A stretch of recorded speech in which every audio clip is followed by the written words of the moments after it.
Imagine waking up, picking up your phone, and seeing that the Kansas City Chiefs will be playing on national holidays, are playing more primetime games than any other NFL team, and even have an international game broadcast for free around the world. Well, the Chiefs' 2025 season schedule is out, and there's no denying it. The NFL's most hated and watched team is back with a bang. But if you think you already know everything, hold on tight. There's a lot to discuss here, so hit the like button and tell me in the comments, are you excited for this season? I can't wait to see the Chiefs on the field. Right off the bat, the Chiefs have a tough start to the season. The first game is in Brazil against the Los Angeles Chargers on September 5th. That's right, in Sao Paulo, and with free worldwide broadcast on YouTube. And even if the game were in LA, the Arrowhead West would be guaranteed. Week 2, Super Bowl rematch against the Philadelphia Eagles at home. Week 3, a trip to New York to face the Giants on Sunday Night Football. Week 4, back to Arrowhead to face the Baltimore Ravens, one of the most anticipated matchups of the season, as Patrick Mahomes has a dominant record against Lamar Jackson. Now, pay attention to this. The Chiefs will be the first team in NFL history to have 5 primetime games in the first 8 weeks of the season.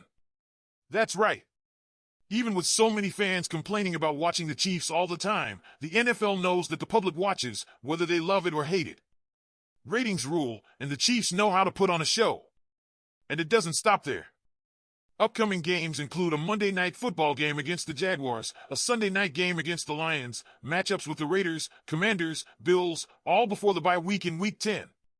In this season opener alone, the Chiefs faced 6 teams that made the playoffs the previous year.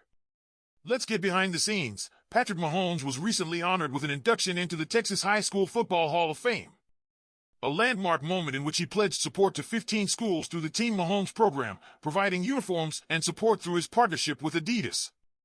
Meanwhile, in the world of contracts, 5 of the 7 drafted by the Chiefs have already signed: Josh Simmons, Ashton Gillotte, Jalen Royals, Jeffrey Boza, and Brashard Smith.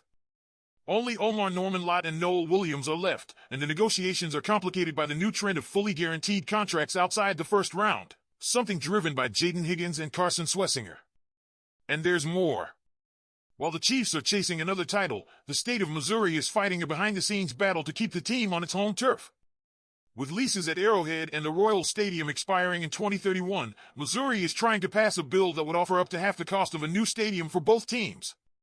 But the legislative session ended without a decisive vote, leaving everything in the hands of a possible special call by the governor. On the other side, the state of Kansas is ready to use so-called star bonds, an aggressive financing mechanism with future tax revenue, to attract teams to its side of the border. And while the future of the stadiums is still uncertain, a controversial name from the recent past has resurfaced. Xavier Babuter, the infamous Chiefs aholic, had his sentence increased by 14.5 years, totaling 32 years in prison. After being arrested for a series of bank robberies, he will now serve both federal and state prison sentences, ending his sentence in his 60s. A surreal story for a fan who became a symbol, for all the wrong reasons, of an era marked by extreme passion. Now tell me, which of these games is already marked on your calendar as a must-see? The Chiefs season continues with intense challenges and decisions that could shape the fate of the AFC West. In Week 11, the team heads to Mile High to face the Broncos on November 16th at 3:30 p.m. Now with Bo Nix at quarterback and Sean Payton having more time to shape the roster, this game promises to be a real battle. And, of course, division rivalries never disappoint. Week 12 brings a curse, the Colts. Game at Arrowhead, November 23rd at noon. An opponent that historically gives the Chiefs a hard time, and although KC's current roster is superior, nothing can be taken for granted, especially if Anthony Richardson is healthy. But the craziest sequence comes right after Thanksgiving. That's right. Chiefs versus Cowboys on Thanksgiving, November 27th at 3:30 p.m. A duel of giants in audience and relevance. If the Cowboys-Giants game in 2022 attracted 42.1 million viewers, imagine what this meeting between 2 of the most watched teams in the league will be like. After this spectacle, there will be a kind of mini-bye before the Week 14 game against the Texans, another Sunday Night Football, on December 7th. It will be a re-edition of the divisional round of the playoffs, and expectations are high to see how C.J. Stroud does now facing the defense coordinated by Steve Spagnuolo. The last stretch of the season brings 3 of the final 4 games against division rivals. In Week 15, the Chargers come to Kansas City for a decisive game on December 14th. Then, a trip to Tennessee to face Cam Ward and the Titans on the 21st. And then comes the grand finale, Chiefs and Broncos on Christmas, the 25th, at home, at Arrowhead, broadcast exclusively on Amazon Prime. the third year in a row that the Chiefs have played on Christmas. And even though it's a holy holiday, fans have already gotten used to this end-of-year gift, hoping that Santa brings them a W, and not an embarrassing defeat like the one against the Raiders in 2023. And speaking of the Raiders, they are the ones responsible for closing out the Chiefs season in Week 18.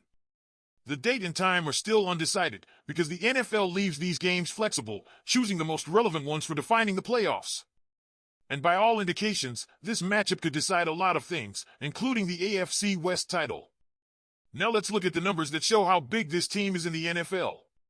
No other team has more primetime games than the Chiefs, 7 in total.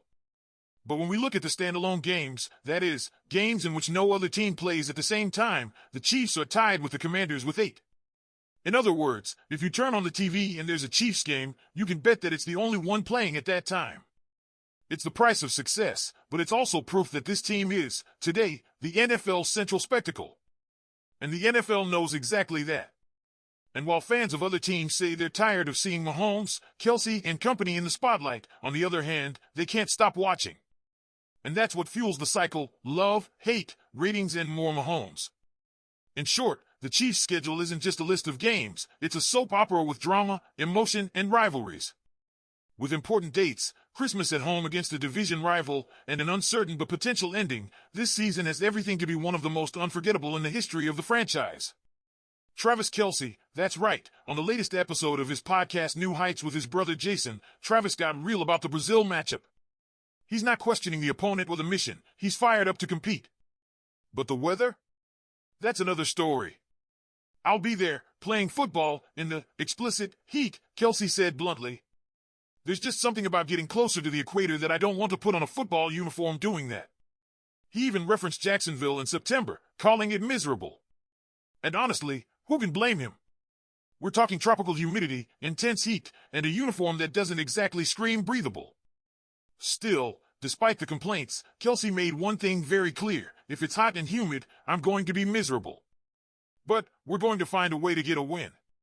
That's the kind of leadership we've come to expect from one of the most reliable weapons in Patrick Mahomes' arsenal. Even if the climate isn't ideal, Kelce's focus is on victory, and that's what matters most. This international showdown is a dream come true for Chiefs CEO Clark Hunt, who's been pushing for global exposure for years.